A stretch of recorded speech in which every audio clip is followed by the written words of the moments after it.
Good morning friends. आप सबको नववर्ष की हार्दिक शुभकामनाएं। और आज जो मैं ये थीम ये जो टॉपिक आज मैं डिस्कस करने आया हूँ, इसके पीछे का कारण ये है कि काफ़ी सारे बच्चों ने मुझे कई दिनों से मैसेजेस किए हैं और फ़ोन वगैरह पे पूछा कि सर देखिए अब तो अभी लगातार में सीटेट के एग्ज़ाम्स चल रहे हैं, तो उन सीटेट के एग्ज़ामों में ईवीएस का जो मतलब सब्जेक्ट है वो काफ़ी पेचीदा आ रहा है। कुछ समझ में नहीं आ रहा है कि कहाँ से शुरू किया जाए, कहाँ से कौन से टॉपिक्स आएंगे। तो इस पर काफ़ी सारे बच्चों के बहुत सारे प्रॉब्लम्स अराइज हुए हैं, क्योंकि सीटेट के एग्ज़ाम से शुरू हो चुके हैं। हमने काफ़ी सारे पेपर्स का एनालिसिस भी किया है, तो एनालिसिस किया है, प्लस उसके बाद हमने कुछ जो टेक्स्ट बुक्स हैं स्टैंडर्ड 3, 4, 5 की, उन बुक्स को काफ़ी अध्ययन करने के बाद हमने एक जो थीम है, जो बेसिकली जहाँ से क्वेश्चंस अराइज होते हैं, उसके बारे में हमने आपको बताने का मतलब प्रयास किया कि हाँ चलिए आपको बताया जाए, ताकि आप लोग जो है अपने आने वाले जो एग्ज़ाम्स है सीटेट के या केवीएस के, स्पेशली जो पीआरटी टीचर्स हैं उनके लिए, तो उस सेक्टर में हम आपकी मदद कर सकें।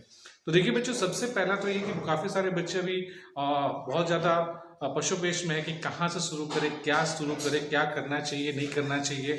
और काफ़ी सारे बुक्स को लेकर, काफ़ी सारे अलग अलग पब्लिकेशंस की बुक को लेकर पूरा उसमें लगे हुए, लेकिन जब एग्जाम्स हो रहे हैं तो उसमें से कोई क्वेश्चंस आ नहीं आ रहा है। तो काफ़ी सारे बच्चे हतोत्साहित हो चुके हैं। तो उनकी इस प्रॉब्लम को सॉर्ट आउट करने के लिए हम लोग यहाँ पे आए हैं, और हम चाहते हैं कि आपको ज़्यादा से ज़्यादा इन चीज़ों के बारे में डिस्कस कर सकें।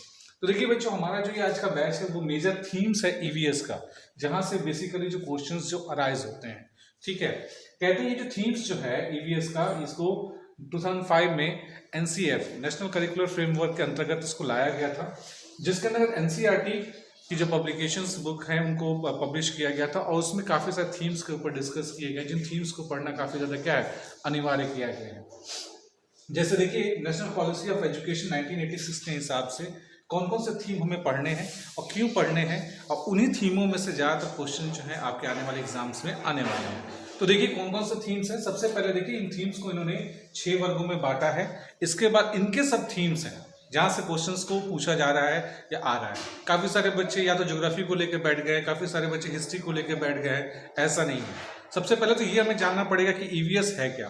तो first of all you know that EVS जो है वो 3 सब्जेक्ट का कॉम्बिनेशन है। Very first one is EVS environmental studies, after that social studies और साइंस। इन तीनों का समावेश करके ईवीएस सब्जेक्ट्स को क्या किया गया है, लाया गया है। तो इसमें जितने भी टॉपिक्स हैं, चैप्टर्स हैं, वो बेसिकली इन्हीं टॉपिक्स और चैप्टर्स में से लिए गए हैं, और आपके जो क्वेश्चंस आ रहे हैं वो भी इसी में से आ रहे हैं। तो देखिए सबसे पहले क्या है, किन किन 6 भागों में बांटा गया है। तो सबसे पहला जो है बच्चों टॉपिक जो है, थीम जो है, वो है फैमिली और फ्रेंड्स। सबसे पहला थीम आप लोगों को याद होगा, जब आप लोगों ने जूनियर सेक्शंस में बहुत सारे टीचर्स जो हैं जो सीटेट का एग्जाम देने जा रहे हैं, उन्होंने देखा होगा कि जब हम जूनियर क्लासेस में स्पेशली 3 और 4 में जब हम पढ़ाते हैं, तो उसमें फैमिली के बारे में है कि कौन सा फैमिली है, कैसा family, small family, big family, explosive family, उन सबसे रिलेटेड इसमें टॉपिक्स हैं। रिलेशनशिप किसे क्या बोलते हैं, कौन क्या होता है, जैसे कि ऐसे तो हम लोग जानते हैं मम्मी डैडी, अंकल आंटी, जो भाई बहन, सबके बारे में तो जानते हैं। लेकिन इसमें क्या है कि इसमें थोड़ा सा इंटरेस्टिंग क्या किया है कि इस टॉपिक में आपको भारत के अलग अलग राज्यों में किसी रिलेशन को किस नाम से पुकारा जाता है, ये सब क्वेश्चंस आ रहे हैं। इसके बाद देखिए वर्क एंड प्ले, कौन सा काम, जैसे कि आपको प्रोफेशनली देख ही रहे कि बहुत सारे लोग अलग अलग किस्म के प्रोफेशन कर रहे हैं, कैसे कैसे काम है, खेलने के तौर तरीके। एक्चुअली क्या है कि एनसीईआरटी और जो नेशनल पॉलिसी ऑफ एजुकेशन के अंतर्गत ये गया है कि भाई ये जो थीम्स लिए गए हैं, ये थीम्स बच्चों के सराउंडिंग्स में जो चीज़ें हैं उन चीज़ों को जोड़ने के लिए किया गया है। इसमें स्पष्ट रूप से ये भी कहा गया कि बच्चों को स्पेशली वही चीज़ सिखाया जाए, पढ़ाया जाए जो उनके सराउंडिंग्स में, ताकि बच्चे अच्छे से उसको समझ सके और उनको अपने लाइफ में क्या कर सकें, इम्प्लीमेंट कर सके। इसके बाद देखिए सब थीम्स में रिलेशनशिप है, वर्क एंड प्ले है, animals, very important. Animals topic में से देखिए बहुत सारे क्वेश्चंस अराइज किए गए हैं, जैसे कि आपने देखा होगा कि काफ़ी सारे पक्षियों के बारे में, काफ़ी सारे जानवरों के बारे में, ठीक है, काफ़ी सारे जो हमारे जो मतलब कि ये क्या कहते हैं, रेप्टाइल्स हैं, उनके बारे में भी क्वेश्चंस अराइज हुए हैं। जैसे बेसिकली इसमें से क्वेश्चन आता क्या है, जैसे पहले तो है कि भाई विजन को लेकर, मतलब नज़रों को लेकर, जैसे कि आपके पक्षी हैं उनकी विजनरी एक्ट के बारे में कि भाई वो कैसा दिखते हैं, कैसे उनकी आंखें काम होती हैं, वो कितना दूर तक देख सकते हैं। तो जैसा हम सभी लोग जानते हैं बच्चों की बाज, चील और गिद्ध जो है वो उनके पास इतनी क्षमता होती है कि हमसे 4 गुना ज़्यादा ठीक है, 4 गुना ज्यादा दूर तक देख सकते हैं। अगर हम 2 मीटर देख पा रहे हैं तो 8 मीटर तक वो देख सकते हैं। तो ऐसे क्वेश्चन इसमें से आ सकते हैं। इसमें से सांपों के बारे में है कि भारत में भाई कौन कौन से सांप पाए जाते हैं जो काफी ज्यादा खतरनाक हैं, जहरीले हैं। इसके बाद इसमें कुछ और भी जानवरों के बारे में, जैसे कि अपने स्लोथ के बारे में है। ऐसे कई सारे इसके बारे में इसके बाद जो है काफी सारे और टॉपिक्स जो हैं वो आपको जानवरों के संरचनाओं से रिलेटेड है, फर से लेकर है, उनके सुनने की क्षमता को लेकर है। ऐसे बहुत सारे क्वेश्चन जो हैं वो इनसे आते हैं। प्लांट्स के बारे में बेसिकली स्ट्रक्चर ऑफ प्लांट्स, कौन से प्लांट्स कैसे होते हैं, किस जगह पे कैसे प्लांट्स पाए जाते हैं, प्लांट्स के कैटेगोरीज क्या हैं। इसके बाद एक स्पेसिफाइड प्लांट है जो बुक्स में हमारा दिया गया पीचर के बारे में, जो खासकर इंडिया, इंडोनेशिया और ऑस्ट्रेलिया में पाया जाता है। इन सब चीजों को लेकर टॉपिक्स दिए गए हैं। तो आप इन सब टॉपिक्स पे विशेष ध्यान दें क्योंकि क्वेश्चंस जो है बेसिकली यहीं से आने वाला है। ठीक है, चलिए दूसरा जो है हमारे बच्चों फूड का है। इसमें सब थीम क्या है, देखिए फूड आइटम जो है बेसिकली जो है हमारे यहाँ साइंस वाले चैप्टर्स में होते हैं। तो मैंने पहले बोला है कि ईवीएस, एसएसटी और साइंस तीनों का कोलैबोरेशन है ईवीएस। तो इसमें साइंस के भी क्वेश्चंस आएंगे। तो इसमें कहाँ से क्वेश्चन आएंगे, टेस्टिंग से आएंगे, स्वाद को लेकर, और डाइजेस्टिंग पचाने की क्षमता को लेकर, कुकिंग कैसे खाना बनाया जाए, फिर प्रिजर्विंग टेक्निक्स, कैसे खाने को हम ज्यादा लंबे समय तक रख सकते हैं। आज जैसे देखिए काफी सारी चीजें इसमें दी गई हैं जो मैं शॉर्ट में ही आपको बहुत ज्यादा बताने की कोशिश कर रहा हूँ कि जैसे कि हमारे यहाँ अचार वगैरह जो है पहले के जमाने में लोग जो है वो शीशे के जार में रखा करते थे। क्यों रखते थे, सनलाइट में, क्योंकि भाई उसमें जो है शीशे के जार में पानी को जो है आप खाली मतलब धोकर उसको सूखने के लिए रख दीजिए तो उसमें एक भी पानी नहीं बचेगा। तो काफी लंबे समय तक हम किसी चीज को स्टोर कर सकते हैं। कोई चीज जैसे लंबे समय तक हमको रखना है तो उसको कैसे भिगो के रखना है, कैसे गीला कर, जैसे चावल दक्षिण भारत में ज्यादातर लोग जो है दक्षिण भारत और बंगाल में लोग क्या करते हैं कि चावल को 2-3 दिन तक रखने के लिए क्या करते हैं, चावल को पानी में डाल देते हैं और उसको फिर 2-3 दिन के बाद उसको निकाल कर खाते हैं, जैसे पांता भात जिसको बोलते हैं बंगाल में, ये सब चीजें।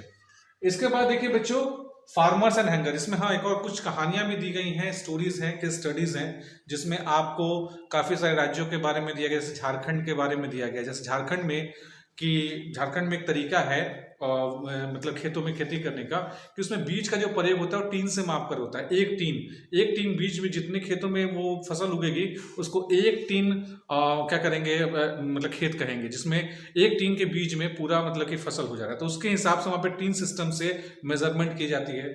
इसके अलावा उड़ीसा की एक कहानी है, एक जिला है, मुझे याद नहीं नाम थोड़ा सा, जहाँ पे काफी ज्यादा मात्रा में चावल होती है। भारत का सबसे ज्यादा चावल का उत्पादन जो है वहीं से होता है। फिर भी इतनी कुछ होने के बावजूद भी वहां के लोगों की स्थितियां काफी खराब है। तो इन सब चीजों के ऊपर केस स्टडी है, जिन केस स्टडीज को आप देखेंगे। इसके बाद वाटर से रिलेटेड, जैसे कि भारत में विश्व में कितना हमारे पास फ्रेश वाटर सोर्सेज है, कितना सैलिनिटी वाटर का क्या क्या सोर्सेज है, सबसे ज्यादा सलाइन वाटर कहाँ पाया जाता है, तो डेड सी है। ऐसे कई सारे क्वेश्चंस हैं। इसके अलावा आपको वाटर से रिलेटेड जो टॉपिक्स हैं उसमें आपको हमारे जो आज काफी सारे राज्य हैं जहाँ पे काफी ज्यादा स्कार्सिटी हो रही है पानी की, तो उन पानी की प्रॉब्लम से निकलने के लिए लोगों ने क्या क्या जो सॉल्यूशंस ढूंढे हैं उसके ऊपर टॉपिक्स हैं। ठीक है, जैसे आपने उग्रसेन की क्या था वो एक जो कुआं है, क्या नाम था मैं भूल रहा हूँ, दिल्ली में है, तो उन सब चीजों के बारे में है। ठीक है, इसके बाद पानी से रिलेटेड कि जो क्वेश्चंस हैं कि पानी को कैसे, जैसे कि कुछ आइटम्स को मिला दिया, जैसे नमक है, चीनी है, उनको मिलाने के लिए कौन कौन सी विधियों का प्रयोग करना पड़ता है। ऐसी चीजें काफी सारे टॉपिक्स हैं जिनको आपको देखने को मिलेगा। बहुत इजी टॉपिक है, जस्ट आपको थोड़ा सा कंसंट्रेट करना है। अब जिनके एग्जाम कल परसों में है तो उनके लिए तो हम कुछ नहीं कर सकते हैं, लेकिन जिनके पास 10 दिन 15 दिन टाइम है सीटेट एग्जाम के लिए, उनके लिए काफी इंपॉर्टेंट है कि आप इन टॉपिक्स को जरूर से जरूर देख के जाए। और एकदम मेरा मानना है कि 30 मार्क्स में आपको 27-28 जरूर आएंगे अगर आप इन थीम्स को फॉलो करते हैं। तो इन थीम्स को, सब थीम्स को पढ़ें और इसी से सारा क्वेश्चन आने वाला है। आप इधर उधर मत जाइए क्या ज्योग्राफी पढ़ना है, हिस्ट्री पढ़ना है, ये है वो है, ऐसा कुछ नहीं। सिर्फ और सिर्फ जो एनसीईआरटी बुक्स में जो थीम्स और सब थीम्स डिस्क्राइब किए गए हैं, जस्ट उनको फॉलो कीजिए। यही लास्ट मूल मंत्र है एग्जाम का।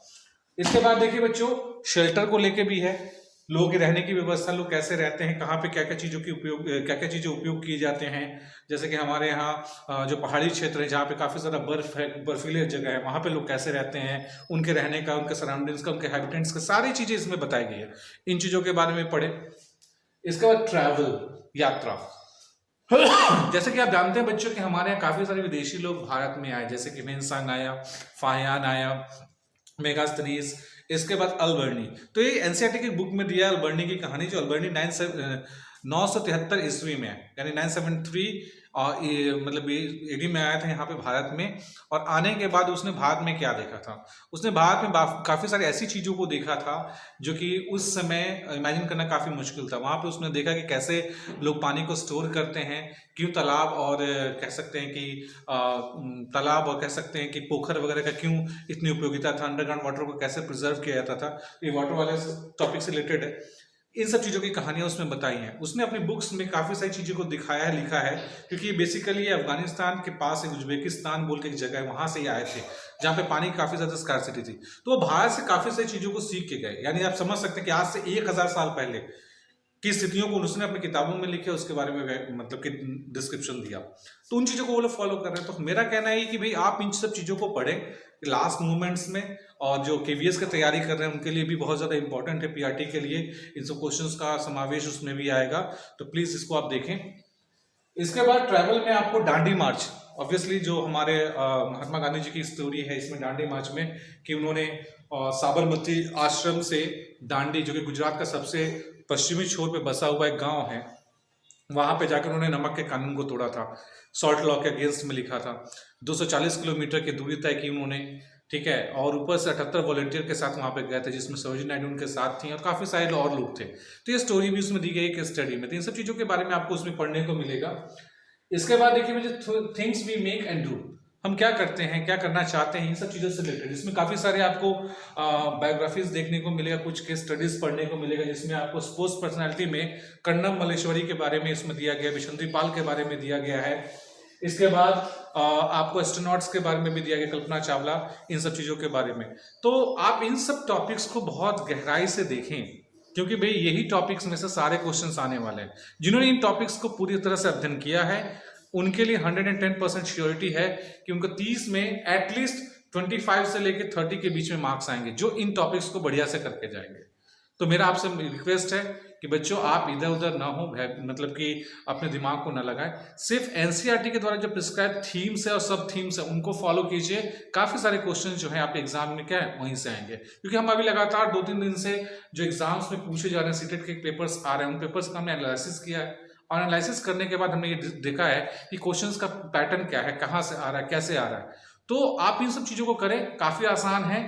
आप लोग भयभीत ना हो, कुछ बहुत ज्यादा टफ नहीं है, आप कोशिश करिए तो हो सकता है, क्योंकि कोशिश करने वालों की हार नहीं होती है, आप जानते हैं ना। तो ये सब चीजें बच्चों, इन सब टॉपिक्स को आपको डिस्कस करना है, रिमेंबर करना है, और इन्हीं टॉपिक्स को लेकर ही आप ईवीएस को सॉर्ट आउट कर सकते हैं।